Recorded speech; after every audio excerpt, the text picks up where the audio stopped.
అందరికీ నమస్తేనుల్లా. Welcome to MR media Telangana. నేను మీ రేఖను. కాంగ్రెస్ ప్రభుత్వం తెలంగాణ రాష్ట్రంలో ఏర్పాటై 2.5 ఏళ్ల పొద్దైతాంది.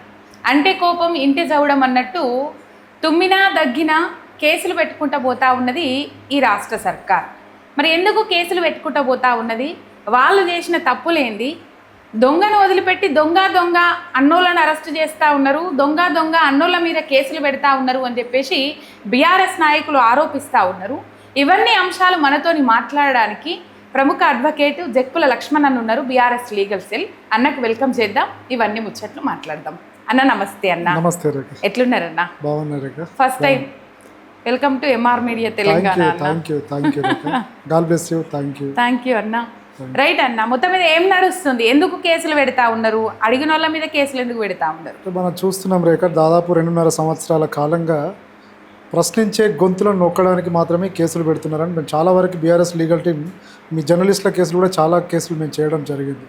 ఎవరైతే సీరియస్గా అంటే ప్రభుత్వాన్ని ప్రశ్నిస్తున్నారో, ప్రభుత్వ తప్పులని అంటే సోషల్ మీడియా వేదిక కావచ్చు, మీడియా వేదిక కావచ్చు ప్రశ్నిస్తున్నారో వాళ్ళ మీద ఇల్లీగల్గా ఎఫ్ఐఆర్ నమోదు చేయడం, అంటే కొన్ని సుప్రీంకోర్టు జడ్జిమెంట్స్ను వైలేట్ చేస్తూ, హైకోర్టు జడ్జిమెంట్లు వైలేట్ చేస్తూ, ఈవెన్ వాళ్ళ డీజీపీ గారు ఇచ్చిన సర్కిల్ను కూడా వైలేట్ చేస్తూ, మన high court chief justice of India Telangana CJ గారు ఇచ్చిన తీర్పులను కూడా వైలేట్ చేస్తూ ఈరోజు ఎఫ్ఐఆర్ చేయడం జరుగుతుంది. అంటే ఇక్కడ మనం చూస్తున్నాం కాంగ్రెస్ ప్రభుత్వంలో ప్రాపర్గా రూలింగ్ జరగట్లేదు, ప్రాపర్గా హోమ్ మినిస్ట్రీ పనిచేయట్లేదు అని మాత్రం మనకు అర్థమవుతుంది. ఏం జరిగిందన్న మన్నె క్రిషాంక్ కేసులో? ఏం జరిగింది అసలు? మన్నె క్రిషాంక్ను అరెస్ట్ చేసి రిమాండ్కి పంపించడానికి గల కారణం ఏంటంటే, ఇక్కడ క్రిషాంక్ గారి ఇష్యూలో రేఖని, క్రిషాంక్కి గత ఉద్యమ కాలం నుంచి క్రిషాంక్ కౌన్సిల్గా ఉన్నా, నేను అడ్వకేట్గా ఉన్నా, బీఆర్ఎస్ లీగల్గా ఇప్పుడు తన కేసులు మా లీగల్ టీం తరపు నుంచి అందరం చేస్తున్నాం. అందులో నేను కూడా మొదటి నుంచి చూడడం జరుగుతుంది. ఇక్కడ క్రిషాంక్, అదేవిధంగా క్రిషాంక్ గారి భార్య సుహాస్ని, వీళ్ళు ఇద్దరు విక్టిమ్స్. ఇక్కడ వాళ్ళు బాధితులు. ఏవైతే రాజేందర్ ఉన్నారో, రాజేందర్ తన సోషల్ మీడియా ఫేస్బుక్ అకౌంట్లో, రాజేందర్ సోషల్ మీడియా ఆయన కాంగ్రెస్ హ్యాండిల్లో కొన్ని పిక్స్ పెట్టుకొని నడుపుతున్నారు. సోషల్ మీడియా కన్వీనర్ అని చెప్తున్నారు కూకట్పల్లికి. ఆయన తన సోషల్ మీడియా ఫేస్బుక్లో క్రిషాంక్ గారు, అదేవిధంగా వాళ్ళ భార్య సుహాస్ని గారు నిరుద్యోగుల దగ్గర డబ్బులు తీసుకొని వాళ్ళని మోసం చేసిండ్రు అని చెప్పి సోషల్ మీడియాలో పోస్ట్ చేయడం జరిగింది. యాజ్ ఏ సోషల్ రెస్పాన్సిబుల్ పర్సన్గా ఒక సొసైటీలో తనకున్న ఇమేజ్ దృష్ట్యా క్రిషాంక్ గారు కుక్కట్పల్లి రాజేందర్ గారు జ్యూరిడిక్షన్ కుక్కట్పల్లి వస్తుంది కాబట్టి కుక్కట్పల్లి పిఎస్కి కంప్లైంట్ ఇవ్వడానికి వెళ్ళడం జరిగింది. తన అనుచరులు దాదాపు ఒక 20-30 మంది వెళ్ళడం జరిగింది. వెళ్ళి కంప్లైంట్ ఇవ్వబోతుంటే అక్కడికి కూడా రాజేందర్ రావడం జరిగింది. అక్కడ చిన్నగా ఏమైందో మనకు తెలియదు. రాజేందర్ కంప్లైంట్ తీసుకున్నారు, క్రిషాంక్ గారు కంప్లైంట్ తీసుకున్నారు. యాక్చువల్ క్రిషాంక్ కంప్లైంట్ చేయడానికి పోతే ముందుగా రాజేందర్ కంప్లైంట్ బుక్ చేయడం జరిగింది. క్రిషాంక్ వెళ్ళిండు. క్రిషాంక్ వెళ్ళిన తర్వాత రాజేందర్ వచ్చిన. అసలు క్రిషాంక్ వెళ్ళింది అక్కడ ఆ ఇన్సిడెంట్కి వెళ్ళిందే క్రిషాంక్ గారు. ఇట్లా జరుగుతుంది నాకు, ఇట్లా నా మీద, నా ఫ్యామిలీ మీద సోషల్ మీడియాలో పోస్ట్ పెడుతున్నారు, ఆయన రాజేందర్ అని ఫేస్బుక్ హ్యాండిల్, ఆయన మీద యాక్షన్ తీసుకోమని కంప్లైంట్ ఇవ్వడం జరిగింది. ఇమీడియట్గా రాజేందర్ రావడము, ఆయన కూడా కంప్లైంట్ ఇవ్వడము, నన్ను ఇబ్బంది పెడుతున్నారు క్రిషాంక్ గారు, ఆయన అనుచరులు అని చెప్పి ఆయన కూడా కంప్లైంట్ ఇవ్వడం జరిగింది. ఇక్కడ ముందుగా 576 అనేది రాజేందర్ ఇచ్చిన కంప్లైంట్, అదేవిధంగా 577 అనేది క్రిషాంక్ గారు ఇచ్చిన కంప్లైంట్. ఇక్కడ కౌంటర్ బ్లాస్ట్ కేసు. ఈ కేసులో అరెస్ట్ చేస్తే ఇద్దరిని అరెస్ట్ చేయాలి, రాజేందర్ని చేయాలి, క్రిషాంక్ని చేయాలి. ఇక్కడ క్రిషాంక్ని ఇమీడియట్గా బాలనగర్ పిఎస్కి పంపడం, ఇక్కడ ఏదో కాంగ్రెస్ వాళ్ళు వచ్చి హడావిడి చేస్తున్నారు, గొడవ చేస్తున్నారు అని చెప్పి మళ్ళీ అక్కడ నుంచి వీళ్ళంతా వెళ్ళిన తర్వాత వాళ్ళు క్రిషాంక్ని తీసుకురావడం, నేను కూడా అక్కడ ఉండడం జరిగింది. మాకు తెలియకుండానే చాలా వరకు అక్కడే మేము ఉన్నప్పుడే ఎఫ్ఐఆర్ చేయడము, వీళ్ళ స్టేట్మెంట్ మాకు తెలియకుండానే ఎవరైతే క్రిషాంక్తో వచ్చిన అనుచరులు ఉన్నారో వాళ్ళకి తెలియదు. జనరల్గా మీరు వస్తున్నారు అన్న, మీ పేరేం పేరు, మీ డీటెయిల్స్ ఏంటి, మీరు ఎవరు ఏంది, ఇది తెలియకుండానే వాళ్ళ ఇన్ఫర్మేషన్ తీసుకొని స్టేట్మెంట్ రికార్డ్ చేయడము, వాళ్ళని అక్యూడ్ చేయడం జరిగింది. ఇమీడియట్గా ఏమన్నా వీళ్ళకి తెలియకుండానే, మాకు చెప్పకుండానే మెడికల్ టెస్ట్ కూడా తీసుకెళ్ళడం జరిగింది.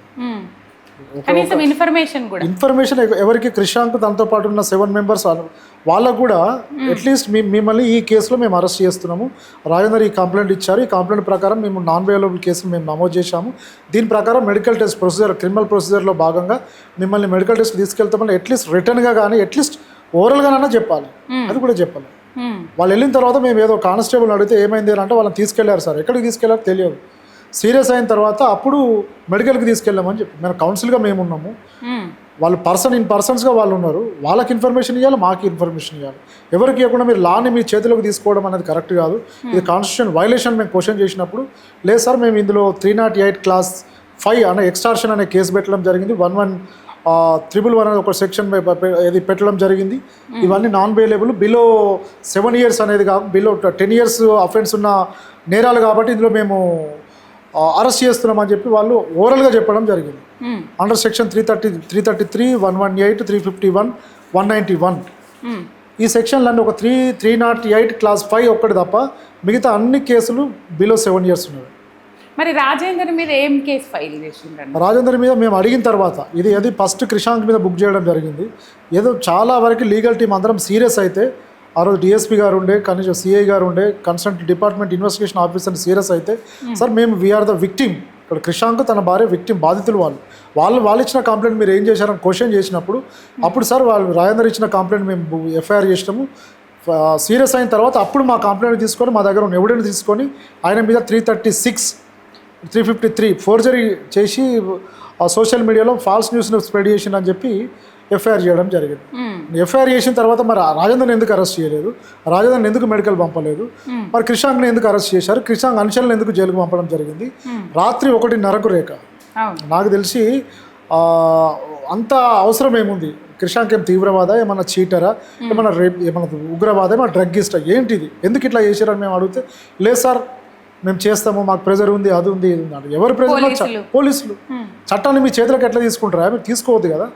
ఇండియాలో ఒక కాన్స్టిట్యూషన్ ఉంది, మోడీ గవర్నమెంట్ తెచ్చినట్టు బిఎన్ఎస్ కొత్త యాక్ట్స్ ఉన్నవి, యాక్ట్ ప్రకారం మీరు వెళ్ళాలి కదా.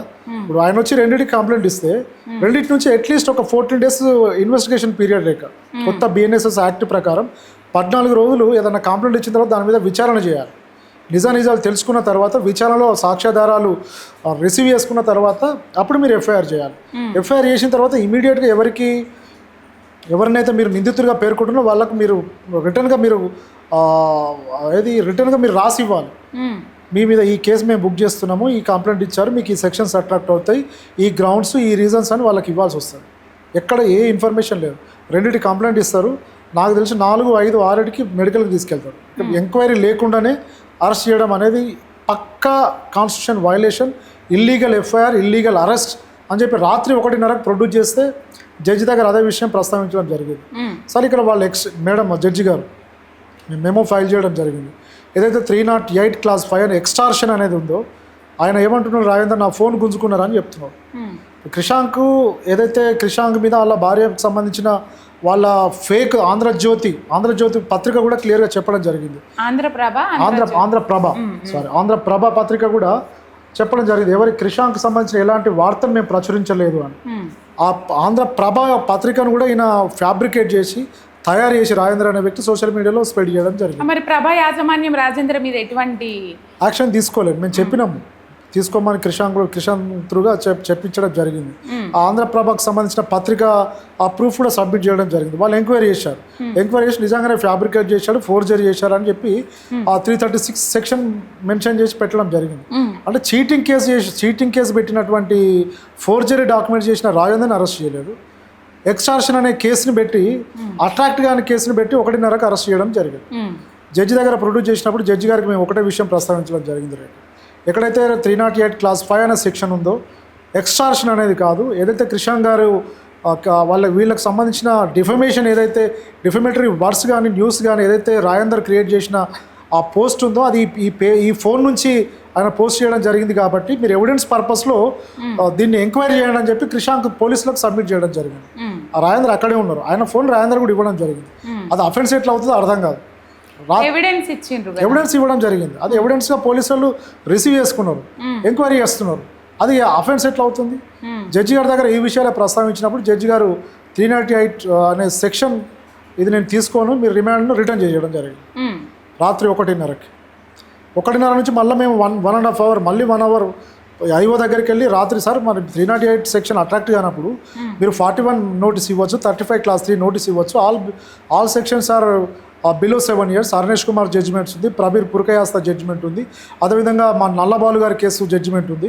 ఈ మధ్యలో కేటీఆర్ గారికి సంబంధించిన కే లక్ష్మణ్ గారు సార్ ఒక జడ్జిమెంట్ ఇవ్వడం జరిగింది. చాలా జడ్జిమెంట్ ఇవన్నీ కాకుండా మీ డీజీపీ గారి సర్క్యులర్ కూడా ఉన్నది. మీరు నోటీస్ ఇవ్వండి, మేము తీసుకెళ్తాము, మీరు ఎప్పుడు రిక్వైర్ చేసినా మేము మళ్ళీ ప్రొడ్యూస్ చేస్తాం, మీ దగ్గర తీసుకొస్తామని చెప్పిన వాళ్ళు మాకు ప్రెజర్ ఉంది సార్, మేము మళ్ళీ దీనికి ఎక్స్ప్లెనేషన్ ఇస్తాం జడ్జి గారికి, మేము పొద్దున మేము జడ్జి గారి దగ్గరికి తీసుకెళ్ళిన తర్వాత అప్పుడు మీరు ఏదైనా ఉంటే జడ్జి గారి దగ్గర చెప్పుకోండి. ఆ జడ్జి రిటర్న్ చేసినప్పుడు మీరు నోటీస్ ఇవ్వాల్సిన పోలీసులు మళ్ళీ ఎక్స్ప్లెనేషన్ అని దాదాపు ఒక 12 గంటల కాలయాపన ఇల్లీగల్ కస్టడీ క్రిషాంక్తో పాటు 7గురిని ఇల్లీగల్ వాళ్ళ కస్టడీలో ఉంచుకొని మళ్ళీ ప్రొడ్యూస్ చేయడం జరిగింది జడ్జి దగ్గర. అంటే ఇల్లీగల్గా కస్టడీలో ఉంచుకోవడం తప్పని వాళ్ళకి తెలుసు కదన్న. వాళ్ళకి తెలుసు, మరి ఎందుకు అట్లా వ్యవహరిస్తూ ఉన్నారు? ఇప్పుడు ఈ విషయాలన్నీ మేము ఇప్పుడున్న ఏదైతే కుకట్పల్లి 12th MM జడ్జి దగ్గర ప్రస్తావించడం జరిగింది. ఇల్లీగల్గా వాళ్ళ కస్టడీలో పెట్టుకున్నాడు, 41 ఇవ్వాల్సిన కేసులో 41 ఇవ్వలేదు, ప్రొడ్యూస్ చేస్తున్నారు, మీరు ఇమీడియట్గా 41 ఇవ్వండి అని జడ్జి గారికి చెప్పినప్పుడు జడ్జి గారు నెక్స్ట్ డే పోస్ట్ చేసుకోవడం జరిగింది. ఏది ఆర్డర్స్కి ఆమె ట్రాన్స్ఫర్ కావడం జడ్జి అదేందో తెలియదు, మళ్ళీ ఇన్ఛార్జ్ జడ్జి దగ్గరికి పోవడం, ట్రాన్స్ఫర్ ఇన్ఛార్జ్ జడ్జి దగ్గరికి పోవడం, ఆమె దగ్గర హియరింగ్ మళ్ళీ ఆర్గ్యుమెంట్ వినడం, ఆమె నెక్స్ట్ డే ఆర్డర్స్కి పెట్టుకొని ఆ క్రిషాంక్ మీద 21 కేసెస్ పెండింగ్ ఉన్నాయి కాబట్టి నేను బెయిల్ డిస్మిస్ చేస్తున్నాను, ఆయన ఒక కేసులో డిస్మిస్ చేయడం జరిగింది. దాన్ని మేము హైకోర్టులో ఛాలెంజ్ చేస్తున్నాం, ఇప్పుడు ఇల్లీగల్ కస్టడీ ఇష్యూను ఛాలెంజ్ చేస్తున్నాం, పోలీసులు చేసిన వైలేషన్ ప్రతిదీ మేము హైకోర్టులో ఛాలెంజ్ చేస్తున్నాము. ఇది ఇట్లా ఉండగానే మేడ్చల్ కోర్టులో పేట్ బసీర్బాగ్ పోలీసు వాళ్ళతో వాళ్ళు ఒక పీటీ వారెంట్ కూడా ఇవ్వడం జరిగింది. దాంట్లో మళ్ళీ అరెస్ట్ చేయడం, మళ్ళీ మా Medchal court legal team advocates alert చేసి అక్కడ బెయిల్ మూవ్ చేయించి అక్కడ జడ్జి దగ్గర బెయిల్ పిటిషన్ మూవ్ చేస్తే జడ్జి గారు బెయిల్ ఇవ్వడం జరిగింది. అంటే ఒక దాంట్లో దొరికితే ఒక దాంట్లో అరెస్ట్ చేస్తే ఇంకా కేసుల మీద కేసులు పెట్టుకుంటే అందులోనే ఉంచుడు అన్నట్టు చేస్తున్నారు. ఇప్పుడు పేట్ Basheerbagh police Medchal court bail ఇచ్చింది, దీని మీద మేము హైకోర్టుకి వెళ్తున్నాము. ఈ లోపే నిర్మల్ టౌన్ పోలీసులు మళ్ళీ నిర్మల్ కోర్టులో మళ్ళీ పీటీ వారెంట్ ఇవ్వడం జరిగింది. దాంట్లో మళ్ళీ నిర్మల్ లీగల్ టీం సీరియస్ అయ్యి మళ్ళీ అపోజ్ చేస్తుంది. అంటే మీ ఛానల్ ద్వారా రేఖ బీఆర్ఎస్ లీగల్ టీం ఎక్కడ ప్రతి చోట ఒక మున్సిపల్ కోర్టులో కూడా లీగల్ టీం అలర్ట్గా ఉన్నారు. మీరు ఎక్కడ ఇల్లీగల్ అరెస్ట్ చేసినా మా లీగల్ టీం రాష్ట్ర వ్యాప్తంగా ఒక అంటే లీగల్ బీఆర్ఎస్ కార్యకర్తను కంటికి రెప్పలా కాపాడుకోవడానికి లీగల్ టీం మీరు ఎక్కడ కేసులు పెట్టుకున్నా మేము సిద్ధంగా ఉన్నాం. కానీ తప్పుడు కేసులు పెట్టి తప్పుడు అరెస్టులు చేసి తప్పుడు పీటీ వారెంట్లు చేసి ఇప్పుడు నిర్మల్ కోర్టులో వాళ్ళు పీటీ వారెంట్ వేసినారు, హైకోర్టులో స్టే ఉంది. అసలు మినిమం నాలెడ్జ్ లేకుండా స్టే ఉన్న కేసుని పీటీ వారెంట్ వేసి అరెస్ట్ చేసే అవకాశం వాళ్ళు అంటే వయలేషన్ చేస్తూ అరెస్ట్ చేసే ఆ ఛాన్స్ వాళ్ళు తీసుకుంటున్నారు, కోర్టు పర్మిషన్ తీసుకుంటున్నారు. ఇక్కడ కోర్టు దృష్టి కూడా మేము తీసుకెళ్తాం. నిజంగా అందులో కూడా అరెస్ట్ అయితే ఎవరైతే ఇన్వెస్టిగేషన్ అధికారులు ఉంటారో ఆయన మీద మేము కంటెంప్ట్ కోర్టు వేస్తాం. నిజంగా జడ్జి గిట్టే దాని మీద రిమాండ్ తీసుకుంటే మేము మళ్ళీ జడ్జి గారి మీద కంటెంప్ట్ వేస్తాం, ఎందుకంటే హైకోర్టు ఇచ్చింది stay all further proceeding so and so FIR అని చెప్పి. కేసులు పెట్టిన వాళ్ళు అరెస్టు చేయబడ్డోళ్ళు ఇబ్బంది పడతారు ఇప్పటి మందం, కానీ ఎండ్ ఆఫ్ ది డే ఇబ్బందులు పడేది ఆఫీసర్లను తెలిసినప్పుడు వాళ్ళు ఎందుకన్నా అంత నిర్లక్ష్యం వహిస్తూ ఉన్నారు, అంటే ప్రెషర్కి ఎందుకు తలొగ్గుతా ఉన్నారు? ఇప్పుడు వాళ్ళు మనకు అనఫిషియల్గా మాకు చెప్పేది అదే సార్, మాకు ప్రెషర్ ఉంది, జడ్జిలో కూడా వాళ్ళు చెప్తున్నారు. అంటే ఈ ఒక్క విషయంలో కాదన్నా, ఏ ముచ్చట్లనైనా పోలీసులను అడిగినప్పుడు, ఇప్పుడు ధర్నాలు చేసిన రోడ్ల మీద వాళ్ళని అడిగినప్పుడు కూడా ప్రెషర్ ఉన్నది పైన నుంచి అని చెప్పేసి, మరి వాళ్ళు ఎందుకు ప్రెషర్ పెడుతుండ్రో ఆ ప్రెషర్కు వీళ్ళు ఎందుకు తలొగ్గుతా ఉన్నారు? మా డ్యూటీ మేము చేసుకుంటాం సక్రమంగా అని చెప్పొచ్చు కదా. చెప్పొచ్చు. ఇక్కడ క్లియర్గా ఇప్పుడు లీగల్ టీం చేసేది సీరియస్గా రివర్స్గా మేము వెళ్తున్నాం రేఖ. నిజంగా తప్పుడు కేసులు ఎవరైతే పెడుతున్నారో ఇన్వెస్టిగేషన్ ఆఫీసర్కి లీగల్ నోటీస్ పంపిస్తున్నాము, కేసును హైకోర్టులో వేస్తున్నాము, క్వాజ్ చేపిస్తున్నాము. క్వాజ్ చేసిన తర్వాత ఏదైతే ఇన్వెస్టిగేషన్ అధికారి ఉంటాడో ఆయన మీద ఫిర్యాదు ఎవరైతే కంప్లైంట్ చేశారో ఆయన మీద పరువు నష్టం దావాలు వేస్తున్నాము, కోర్టులకు వాళ్ళని లాగుతాము. వాళ్ళకి ఎవరి మీద అయితే తప్పుడు కేసులు పెట్టారో వాళ్ళకి పరువు నష్టం దావా డబ్బుల రూపంలో వీళ్ళు నష్టపరిహారం కూడా మేము ఇప్పిస్తున్నాం లీగల్ టీం. ఈ విధంగా రివర్స్గా తప్పుడు కేసులు పెట్టిన ఇన్స్పెక్టర్లు కావచ్చు, సిఐలు కావచ్చు, ఎస్ఐలు కావచ్చు, డిఎస్పీలు కావచ్చు, ఎవరైనా కానిస్టేబుల్ తప్పుడు కంప్లైంట్ ఇచ్చిన కానిస్టేబుల్ల మీద కూడా పరువు నష్టం దావాలు వేస్తున్నాం.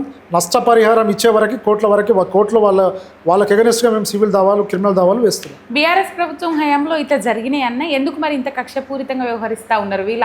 అప్పుడు దాన్ని మన మనసులో పెట్టుకున్నారా? ఇట్లా జరిగినాయా? మీరు చూసిరు కదా రేఖ, దాదాపు కేసీఆర్ గారి ప్రభుత్వం 10 సంవత్సరాలలో చాలామంది జర్నలిస్టు ప్రభుత్వాన్ని ప్రశ్నించారు, నోటుకొచ్చిన మాటలు తిట్టడం జరిగింది. 1-2 కేసులు 1-2 మీద తప్ప, అది కూడా మితిమీరిన మాటలు, అవి భరించలేని మాటలు అనడం వల్ల 1-2 మీద తప్ప ఇలా ఎవరు పడితే వాళ్ళ మీద, అరే నాకు రైతు బంధు రావట్లేదనే ఒక రైతును తీసుకొచ్చి జైలు వేసిన సైబర్ క్రైమ్ పోలీస్ స్టేషన్.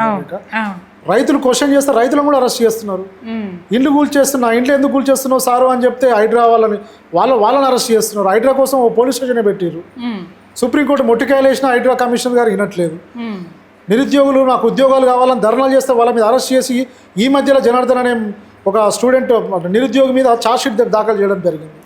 ఆయన వకాలత్ మేము ఫైల్ చేయడం జరిగింది. అంటే ప్రశ్నిస్తూ అంటే ప్రభుత్వం నాకు సహాయం కావాలని ప్రభుత్వాన్ని ప్రశ్నించడం, ప్రభుత్వాన్ని రిక్వెస్ట్ చేసినందుకు కూడా కేసులు పెడుతుంది ఈ ప్రభుత్వం. అంటే ప్రశ్నించొద్దు, ప్రజలు వాళ్ళ అవసరాలు అడగొద్దు, స్తబ్దుగా ఉండాలనే కోణంలో ఈరోజు ప్రభుత్వం ఉందని ఈ విధంగా తప్పుడు కేసులు పెడుతుందేమో అన్నట్టు మనకు అనిపిస్తుంది. భావ ప్రకటన స్వేచ్ఛ ఉన్నది, సోషల్ మీడియా వేదికగా వాళ్ళు ఏమన్నా చేసుకోవచ్చు, ప్రశ్నించవచ్చు అని చెప్పేసి సుప్రీంకోర్టు దాకా పోయి ఇట్లాంటి కేసులలో మొట్టికాయలు వేసుకున్నప్పటికీ కూడా ఎందుకు మరన్నా ఈ ప్రభుత్వంలో చలనం వస్తలేదు, మార్పు వస్తలేదు? అంటే ఇప్పుడు ఒకటి అనుకుంటున్నారు ఈ మధ్యలో, అర్థమైంది నిజంగా రేఖ, ఇప్పుడు సోషల్ మీడియా ఎన్ని కేసులు పెట్టినా ఇప్పటివరకు 2.5 సంవత్సరాలలో దాదాపు 1000-2000 కేసులు పెట్టుంటారు అందరి మీద కలిపి. ఏ కేసు కూడా నిలవలే, ఏ కేసులో కూడా ప్రాపర్గా జడ్జిలు కూడా మొట్టికాయలు వేసినాయి, సుప్రీంకోర్టు హైకోర్టు కూడా మొట్టికాయలు వేసినాయి. అన్ని దాదాపు 50% కేసులు క్వాష్లు కూడా అయిన సందర్భాలు ఉన్నాయి. ఇప్పుడు సోషల్ మీడియా మీద పెట్టిన కేసులు మేమేం చేయలేకపోతున్నామని చెప్పి ఊప చట్టం అని ఒకటి తీసుకొస్తున్నారు. నిజంగా ఇల్లీగల్ ఒక చట్టాన్ని ఇలా మీరు ప్రయోగించినప్పుడు ఆ చట్టాన్ని కూడా ఇక్కడ వర్తింపజేయడానికి లేదని చెప్పి దాన్ని కూడా మేము హైకోర్టు కానీ సుప్రీంకోర్టు దృష్టికి తీసుకెళ్లే అవకాశం ఉంటుంది. అంటే ఒక జర్నలిస్ట్కు ప్రశ్నించడం ఆయన రైట్, ఒక పత్రికా విలేకరికి ప్రశ్నించడం ఆయన రైట్, ఒక ఎమ్మెల్యే ప్రతినిధికి ప్రశ్నించడం ఆయన రైట్, ఒక సామాన్య ప్రజలకి ప్రశ్నించడం వాళ్ళ రైట్, ఒక రైతుకి రైతు బంధు కావాలని అడగడం ఆయన రైట్, రైతుల సమస్యలు నివేదించడం ఆయన రైట్. ఇది రాజ్యాంగం కల్పించిన మీరు అన్నట్టు భావ ప్రకటన స్వేచ్ఛ. ఈ స్వేచ్ఛను హరించడానికి ఊపలాంటి చట్టాలు తెస్తే మరి రాజ్యాంగం ఏం కావాలి? రాజ్యాంగాన్ని అయితే మార్చలేడు కదా రేవంత్ రెడ్డి. కాబట్టి ఆ చట్టాలు ఎన్ని వచ్చినా మేము ఛాలెంజ్ చేస్తాం, ఏదైతే ప్రశ్నించే గొంతులకు ఆసరాగా నిలుస్తాం. ఉపా చట్టం అంటే ఏందన్న? అసలు ఈ ఉపా చట్టం కింద కేసు నమోదైతే ఏ విధమైన చర్యలు ఉంటాయి? అంటే అందులో కొన్ని ఉన్నాయి. అంటే తీవ్రవాదానికి సంబంధించి దేశ భద్రత దృష్టిలో దేశానికి హానికరం, దేశద్రోహం కేసులు లాంటి కేసులలో మాత్రమే అరెస్టు చేసే వీలుండదు దానిలో. దానికి సంబంధించి అది సోషల్ మీడియాలో పోస్ట్ పెడితే ఆ కేసులు పెడతా అనడం ఎంత అది నేను అడ్వకేట్గా నేను చెప్పరాని మాటలు అవి. ఎందుకు పెడతాడో కూడా ఎందుకు పెడుతున్నాడో, ఎందుకు తీసుకొస్తాడో. దేశద్రోహం కింద కేసు అంతే. ఇప్పుడు హైకోర్టు జడ్జిలు ఉన్నారు, సుప్రీంకోర్టు సీజేలు ఉన్నారు, వాళ్ళు చూస్తూ ఊరుకోలేదు కదా. ఇల్లీగల్ మీరు కేసులు పెడితే ఉప చట్టం తీసుకొచ్చి మీరు ప్రయోగిస్తా అంటే chief justice of Telangana, chief justice of India, అదేవిధంగా రాష్ట్రంలో ఉన్న ప్రజా సంఘాలు కావచ్చు, పౌర హక్కుల నేతలు కావచ్చు కోర్టులను ఆశ్రయిస్తారు కదా. లేకపోతే ప్రజా చైతన్య యాత్రనే ఒక ఉద్యమమే దీని మీద వచ్చే అవకాశాలు ఉంటాయి. ఇల్లీగల్గా ఒక చట్టాన్ని తీసుకొచ్చి దేశ భద్రత కోసం తీసుకొచ్చిన చట్టం అది, దాన్ని సోషల్ మీడియా మీద ప్రయోగిస్తా అంటే అసలు చట్టం ఎందుకు తీసుకొచ్చారో, దాని రూపం ఏంది, దాని మెయిన్ ప్రిన్సిపల్ ఏంది, మీరు ఎందుకు దీన్ని తీసుకొస్తున్నారు? అది ఇంకా రేవంత్ రెడ్డి గారి ప్రభుత్వానికి ఇంకా వ్యతిరేకత తీసుకొస్తుందేమో అనిపిస్తుంది ఇలాంటి చట్టాలు తీసుకొచ్చి ఇలా ప్రయోగాలు చేస్తే.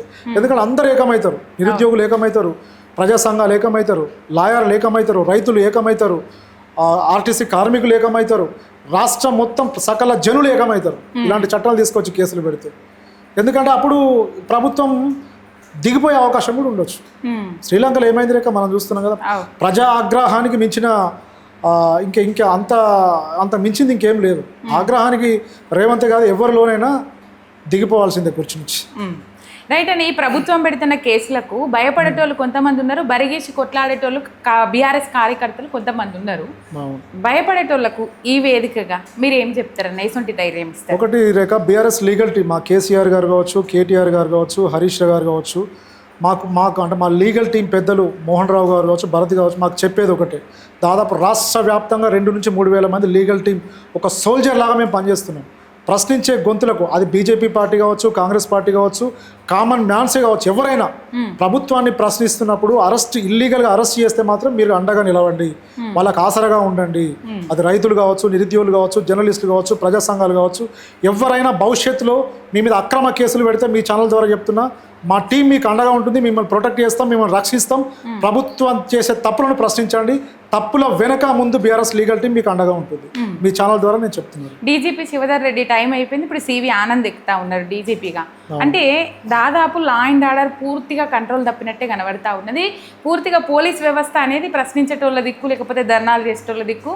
రేవంత్ రెడ్డికి ఒక రక్షణ కవచంగా మారిపోయింది. సివి ఆనంద్ గారికి మీరు ఏం చెప్తారన్న? అంటే ఇక్కడ ఒకటి రేఖ, ఆనంద్ గారికి నేను సవినీయంగా మీ ఛానల్ ద్వారా విన్నవించుకుంటున్నా రేఖ. అంటే నాకు తెలిసి, నా వయసు 40 years, నాకు తెలిసి కొన్ని వేల మంది పోలీసులు రోడ్ల మీదకి వచ్చి ధర్నాలు చేయడం ఫస్ట్ టైం చూసినాను. వాళ్ళకు కూడా న్యాయం జరగట్లేదు ఈ రాష్ట్రంలో. సివి ఆనంద్ గారు నిజంగా గొప్ప హృదయంతో కనీసం మీ పోలీస్ డిపార్ట్మెంట్లో వాళ్ళకి న్యాయం చేయండి, వాళ్ళకి ఇండ్లు ఇప్పియండి.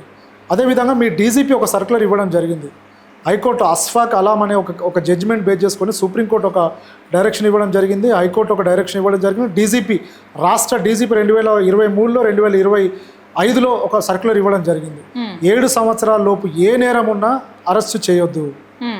సివి ఆనంద్ గారికి ఇచ్చే ఒక లీగల్గా ఒక కామన్ అడ్వకేట్గా నేను వాళ్ళని గౌరవంగా నేను రిక్వెస్ట్ చేస్తున్నా. సివి ఆనంద్ సార్, 7 సంవత్సరాల లోపు ఏ నేరం ఉన్నా మీ డీజీపీ గారు ఇచ్చిన సర్కులరే, పూర్వ డీజీపీ గారు ఇచ్చిన సర్కులరే, అలాంటి కేసులలో నోటీస్ ఇవ్వండి. నోటీస్కి రెస్పాండ్ కాకపోతే అరెస్ట్ చేసే రైట్ కన్సర్న్ ఇన్వెస్టిగేషన్ ఆఫీసర్కి ఉంటుంది. కానీ ఇల్లీగల్గా అదేవిధంగా కొత్త యాక్ట్ ప్రకారం 14 రోజుల విచారణ పీరియడ్ ఉన్నది. గంటలలో క్రిషాంక్ కేసు మనం చూసినాం, 2కి బుక్ అయితే 6కి అరెస్ట్ చేసి రిమాండ్ చేయడం అంటే ఇన్వెస్టిగేషన్ అంటే బిఎన్ఎస్ఎస్ యాక్ట్ను కూడా వైలేట్ చేసినట్టే కదా. ఎంక్వైరీ ఎక్కడ చేశారు? ఎంక్వైరీ లేకుండా అరెస్ట్ చేయడం అనేది చట్టాన్ని ఉల్లంఘించినట్టు మనకు కనబడుతుంది. కాబట్టి కనీసం మీరు డీజీపీగా బాధ్యతలు స్వీకరించిన తర్వాత 7 సంవత్సరాలు ఉన్న ఏ నేరమైనా నోటీసులు ఇవ్వండి. నోటీస్కు స్పందించకపోతే అరెస్ట్ చేసే వీలు ఆ ఆఫీసర్కి ఉంటుంది. ఆ డైరెక్షన్స్ మళ్ళీ ఒకసారి మీరు పునఃపరిశీలించి మళ్ళీ ఒకసారి డైరెక్షన్స్ ఇవ్వండి కన్సర్న్ పోలీస్ అధికారులకి.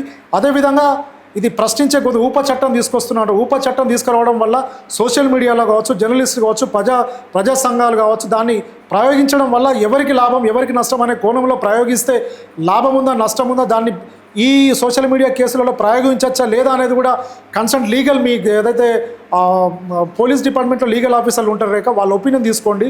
అలాంటి చట్టాన్ని ఇలాంటి సోషల్ మీడియా కేసు చిన్న పోస్టులు పెట్టి ప్రభుత్వాన్ని ప్రశ్నించే కేసులలో పెట్టడం అనేది కరెక్ట్ కాదు. ఒక సామాన్య న్యాయవాదిగా నేను చెప్తున్నా సార్, దయచేసి మీరు ఇవి ఆలోచిస్తే మీరు ఒక గౌరవంగా రాష్ట్ర పోలీస్ శాఖకు ఒక ఉన్నత పదవిలో ఉన్న వాళ్ళు వీటిని ఆలోచించి మీరు తగు నిర్ణయం తీసుకోవాలని మనస్ఫూర్తిగా మిమ్మల్ని వేడుకుంటున్నా సార్. థ్యాంక్ యూ అన్న. Thank you.